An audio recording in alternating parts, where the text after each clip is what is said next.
Be educated, शिक्षित बनो, इसका फर्स्ट पार्ट है। The chief task of education is above all to shape a man. The chief task of education is above all to shape a man.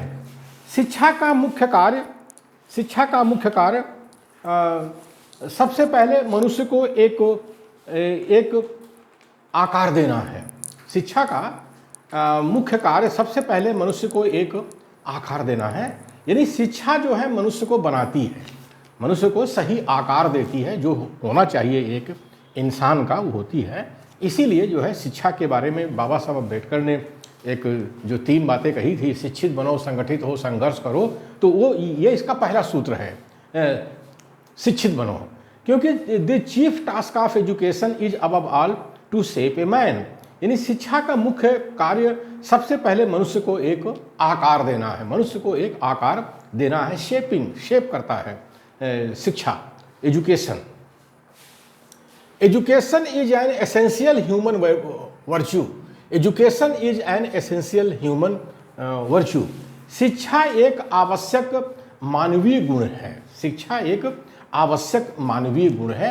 इसीलिए हमारे जो महापुरुष थे, बाबा साहब अम्बेडकर थे, पेरियार रामास्वामी नायकर और छत्रपति साहू जी महाराजा, राष्ट्रपिता ज्योतिराव फूले, सब ने जो है शिक्षा पर बड़ा जोर दिया, शिक्षा पर बड़ा जोर दिया। क्योंकि education is an essential human virtue. शिक्षा एक आवश्यक मानवीय गुण है, मानवीय सद्गुण है, एक तरह से सद्गुण है। और राष्ट्रपिता फूले कहते भी हैं कि मनुष्य जिस दिन गुलाम हो जाता है उसके आधे सद्गुण उसी दिन समाप्त हो जाते हैं। तो शिक्षा ही से तो वंचित किया गया हमारे भारत के मूल निवासियों को। वर्ण व्यवस्था के माध्यम से उन्हें शूद्र अतिशूद्र कह करके इन जो शैतान जो पेशवा था उसने शिक्षा से वंचित कर दिया था। Without education man is a splendid slave, A reasoning savage. शिक्षा के बिना मनुष्य एक बढ़िया गुलाम है। शिक्षा के बिना मनुष्य एक बढ़िया गुलाम है, जंगली जानवर है। इसीलिए फुले साहब ने कहा था, राष्ट्रपिता फुले साहब ने, विद्या बिना मति गेली, मति बिना नीति, मतलब विद्या बिना मति गई, मति बिना नीति गई, नीति बिना गति गई, गति बिना वित्त गया, और वित्त जाने से शूद्र हताश हुए। अकेले अविद्या ने सारा ये गुण की सारा ये नाश किया है। अकेले अविद्या ने सारा ये नाश किया है, विद्या बिना मति गई। तो man becomes man through education. आदमी शिक्षा के माध्यम से ही इंसान बनता है। कोई आदमी जो है वो शिक्षा के माध्यम से ही इंसान बनता है। दुनिया में अगर उसकी इंसान के रूप में एक पहचान है तो वो शिक्षा है, शिक्षा के माध्यम से।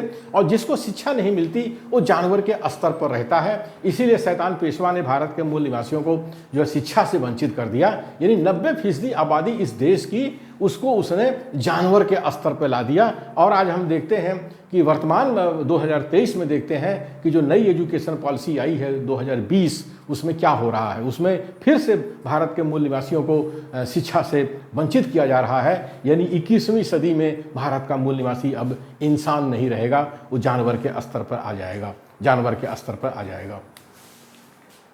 Education fashions and models a man for society. Education fashions and models a man for society.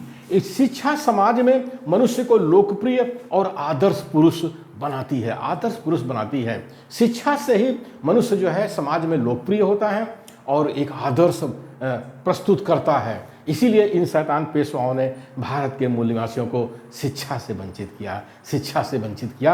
आज फिर ये शैतान पेशवा जो है, नागपुर का शैतान पेशवा, ये आज फिर भारत के मूल निवासियों को शिक्षा से ही वंचित कर रहा है।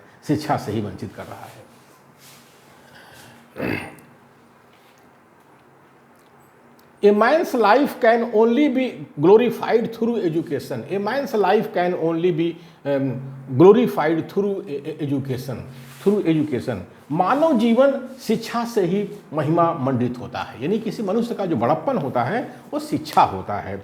तो मानव जीवन शिक्षा से ही महिमा मंडित होता है, यानी कि उसको जो ग्लोरी मिलती है, जो महिमा मिलती है, वो शिक्षा से ही मिलती है, शिक्षा से ही मिलती है। Education is an essential base of a good life. Education is an essential base of a good life.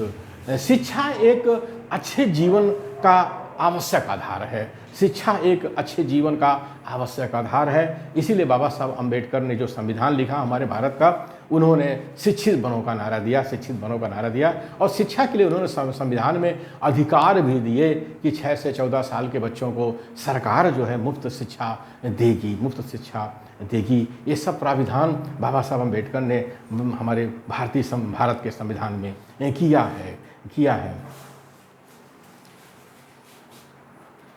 A human being is not in any proper sense a human being till he is educated. A human being is not in any proper sense a human being till he is educated. एक मनुष्य का जीवन शिक्षा के माध्यम से ही महिमा मंडित होता है।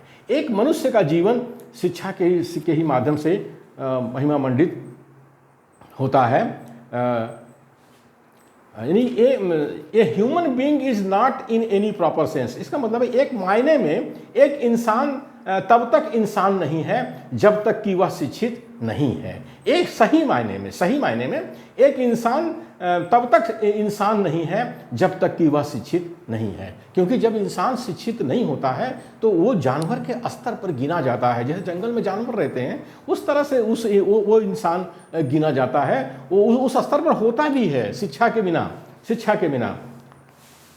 Without education, the individual is unqualified for a group life. Without education, the individual is unqualified for a group life. शिक्षा के बिना एक व्यक्ति सामूहिक जीवन के लिए अयोग्य है। शिक्षा के बिना एक व्यक्ति सामूहिक जीवन के लिए अयोग्य है। सामूहिक जीवन यानी सामूहिक जीवन से ही संगठन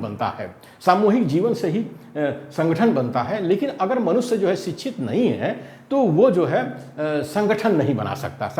इसलिए बाबा साहब ने कहा शिक्षित बनो, संगठित हो। यानी पहले शिक्षा जरूरी है, उसके बाद संगठन बना सकते हो। अगर आपकी अच्छी शिक्षा नहीं है तो आप संगठन नहीं बना सकते हो। आज भारत का मूल निवासी जो संगठन नहीं बना पा रहा है उसका कारण उसके अंदर अशिक्षा और अज्ञान है। यानी जितनी शिक्षा आंदोलन चलाने के लिए, संगठन बनाने के लिए होनी चाहिए, वो शिक्षा अभी भी भारत के मूल निवासियों में नहीं है। इसीलिए भारत का मूल निवासी जो है अभी भी जो है तमाम टुकड़ों में बटा हुआ है, छोटे मोटे गली मोहल्ले के संगठन बनाकर बैठा हुआ है। कोई उसका राष्ट्रव्यापी संगठन नहीं बन पा रहा है, क्योंकि कहा गया है without education the individual is unqualified for a group life. यानी शिक्षा के बिना एक व्यक्ति सामूहिक जीवन के लिए अयोग्य है। और सामूहिक जीवन से ही संगठन बनता है। अगर व्यक्ति के पास अच्छी शिक्षा नहीं है तो वो सामूहिक जीवन के लिए अयोग्य है, यानी वह संगठन नहीं बना सकता है। इसीलिए बुद्ध ने भी कहा है, वो बौद्ध धर्म में भी कहा जाता है बुद्धम शरणम गच्छामि, यानी बुद्धि की शरण में जाओ। बुद्धि की शरण मतलब क्या? शिक्षा की शरण में जाओ। फिर वो बोलते हैं कि धम्मं शरणम गच्छामि, यानी उससे जो है धम्म की शरण में जाओ, मतलब आपको नैतिकता का बोध होगा। धम्म माने नैतिकता का बोध होगा। उसके बाद कहा है संघम शरणम गच्छामि, यानी उसके बाद संघ बनेगा, यानी संगठन बनेगा। ये इसीलिए बौद्ध धर्म में भी ये बात कही गई है। तो शिक्षा के बिना एक व्यक्ति सामूहिक जीवन के लिए अयोग्य है। सामूहिक जीवन मतलब संगठन के लिए अयोग्य है।